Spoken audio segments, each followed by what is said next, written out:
Hi dear friends, आप सभी का फिर से स्वागत है स्टडी विथ राहुल 247 में।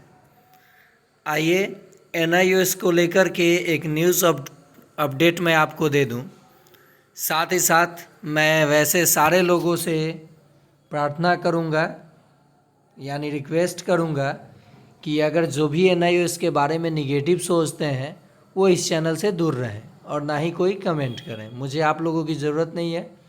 अगर किसी का आप उत्साह नहीं बढ़ा सकते हैं तो किसी के उत्साह को तोड़िए नहीं, और किसी के पीछे पड़ने से अच्छा है कि आप अपना काम कीजिए, पढ़ाई पे ध्यान दीजिए। मैं बार बार यही रिपीट कर रहा हूँ, तो शायद आप 1-2 नंबर से पीछे नहीं रहेंगे, हमेशा 1-2 नंबर से आगे रहेंगे। तो एनआईओएस का मनोबल आप लोग न तोड़ें। जो भी फैसला आएगा वो तो मानना ही है। अब मान लीजिए सुप्रीम कोर्ट फैसला दिया, बिहार सरकार फैसला दे दे, हाई कोर्ट फैसला दे दे, सरकार अगर बाहर ही कर दे तो कोई दिक्कत नहीं है। हम लोग जो लड़ाई अपने कानूनी तरीके से लड़ रहे हैं, लड़ेंगे। आगे भी ये लड़ाई जारी रहेगी जब तक हमें मान्यता नहीं मिलती है। तो फिर आप लोगों के कहने से और न कहने से कोई फ़र्क पड़ने वाला नहीं है, ये बात आप ध्यान दीजिए। जो भी होगा अच्छा होगा, और अगर फेवर में होगा तो एक्सेप्ट है, फेवर में नहीं होगा तो हम लोग कानूनी तरीके से अपनी मांग रखेंगे। हमें आपस में आपसे लड़ना नहीं है। देखिए इसमें क्या है कि जो बीएड के कैंडिडेट हैं उनको सरकार कभी बाहर करती है 125 से, पीआरटी से, कभी एनआईओएस को बाहर करती है, कभी हो सके डीएलएड पे गाज गिर जाए। मतलब ऐसा मैं ये नहीं कह रहा हूँ कि ऐसा होना चाहिए, मैं किसी का कंपेयर नहीं कर रहा हूँ। जो 2 लाख में कोर्स किया और जो 2000 में किया, या जो 10,000 में किया, या जो 10 लाख में किया, अगर उसके अंदर क्षमता है वो चीज़ें जानने की, करने की, पाने की, तो वो पाएगा ही। आपके चिल्लाने से, आपके कमेंटबाजी करने से और आपके नारे लगाने से एनआईओएस वाले हमारे साथी डरने वाले नहीं हैं। और जितने भी हमारे एनआईओएस वाले साथी हैं, आप आपस में ही अगर लड़िएगा कि ये लोग बहाल हो गए, हमको मौका क्यों नहीं, फैसला बहाली के बाद आया, सारी प्रक्रिया हो गई थी, ये सब आपको अभी करने की ज़रूरत नहीं है। आपको एकजुट हो कर के अपनी मांग रखना है। एनआईओएस को फिर से मान्यता, मतलब जो मान्यता तो है ही, फिर से उसे बहाली में शामिल होने की मांग को रखना है। अपने हक की लड़ाई लड़ना है, और उस तरीके से जो कानून के अंतर्गत आता है, ना कि कानून से बाहर जा कर के। ऐसा कोई कदम ना उठाइए कि आपको हर्जाना देना पड़े, आपको जेल जाना पड़े। हाँ, रहा बात कि ये जो मैं एनआईओएस जो 5 नवंबर यानी कि कल जो सुनवाई होनी है उसमें क्या पॉजिटिव न्यूज़ निकल के आती है, क्या हो सकती है एनआईओएस की जीत, या आगे और टलेगी मामला। एनआईओएस से कुछ लोगों को है दिक्कत, तो उन लोगों को आप बिल्कुल इग्नोर कीजिए, उनके कमेंट को भी ना पढ़ें।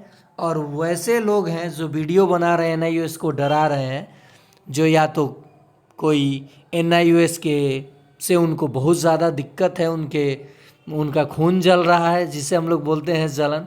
उनको एनआईओएस से कुछ ऐसा प्रॉब्लम है कि वो प्राइवेट स्कूल में थे नहीं, उनको मौका मिला नहीं एनआईओएस से डिग्री लेने की, तो उन्होंने किया नहीं, और बाद में वही चीज़ उन्होंने प्राइवेट कॉलेज से अधिक फ़ी में कोर्स किया, तो इसलिए उनको तो दिक्कत होगा भाई कि आपने वही कोर्स 10,000 में कर लिया और वो 2.5 लाख में किए, तो उनको तो आपसे हमेशा दिक्कत होगी। और आपने जॉब पा लिया, वो अभी भी भटक रहे हैं। तो वैसे लोग ज़िंदगी भर भटकते रहते हैं, जो दूसरों को, एक दूसरे को नीचा दिखाने की कोशिश करते हैं, डराने की कोशिश करते हैं। आप नॉलेज से डराइए ना, आइए कंपटीशन में।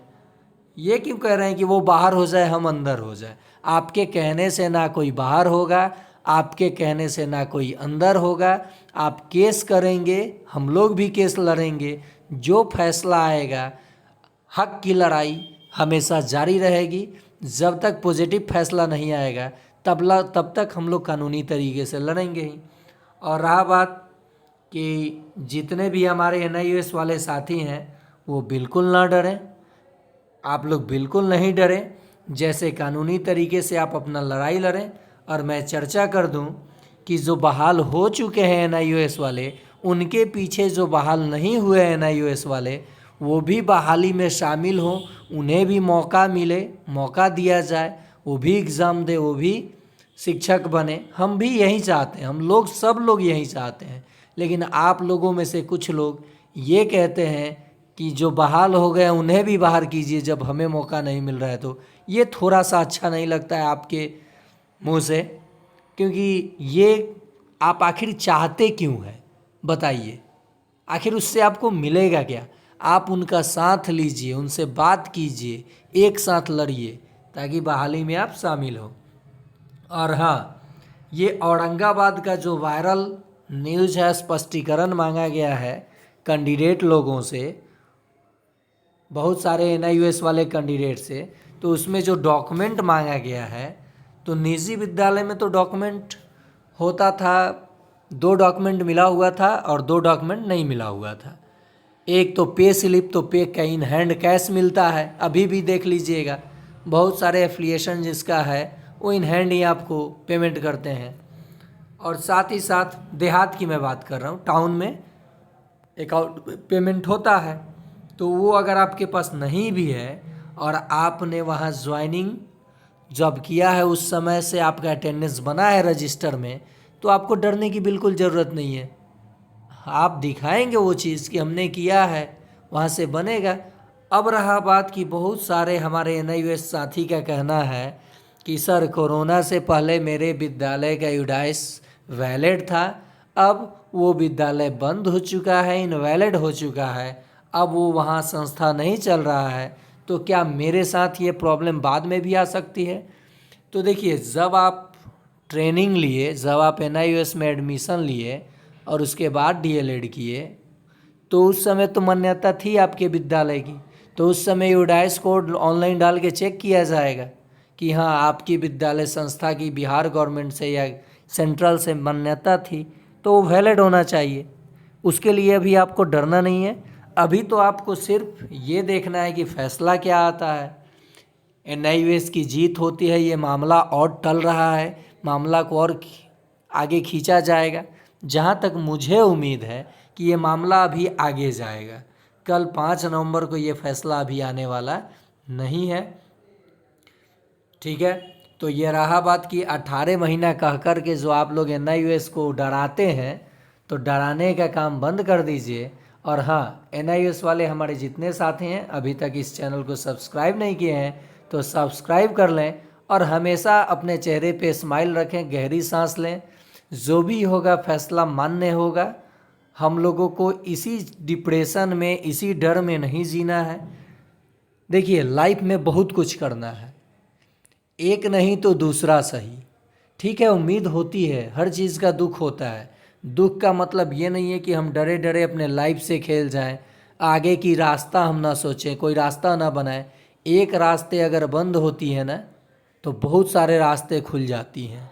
तो आप वैसे जी तोड़ मेहनत करें कि एक रास्ता बंद है तो आपके लिए 5-5, 10-10 रास्ते खुल जाए, ठीक है। इसी भरोसे पे आप बैठे रहेंगे तो बहुत सारे साथी का एज जो है एक्सपायर कर जाएगा, तब तक फैसला आते रह जाएगा। इसलिए आप इसके भरोसे ना बैठें, अपने लाइफ में कुछ अच्छा करें और एक दूसरे की खिंचाई ना करें। और साथ ही साथ रेगुलर DLED वाले और BEd वाले आपका ना कुछ कबाड़ सकते हैं ना बिगाड़ सकते हैं, ठीक है। वो केवल कमेंट कर सकते हैं, बेतुका बोल सकते हैं। जो कानून करेगा वही कर सकता है, जो सरकार करेगी वो होगा, ना कि इनके कहने से, इनके भौंकने से आपको कुछ होने वाला है। इसलिए आप निश्चिंत रहें और आप उन लोगों के पीछे भी ना रहें, क्योंकि वो लोग भी इंसान हैं, वो लोग भी अपने लड़ाई लड़ रहे हैं अपने जगह पे, वो लोग भी सही हैं। लेकिन उनके तरह आप भी कमेंट ना कीजिए, आप पॉजिटिव थिंकिंग के साथ अपनी लड़ाई लड़िए और अपनी जीत हासिल कीजिए। और साथ ही साथ उन्हें 1-2 नंबर से फिर पछाड़िए, ताकि वो ज़िंदगी भर कमेंट ही करें। अब इससे ज़्यादा मैं आपको क्या बोलूँ। आज के लिए इतना ही, फिर मिलते हैं किसी अगले पार्ट में इसी जोश और उमंग के साथ।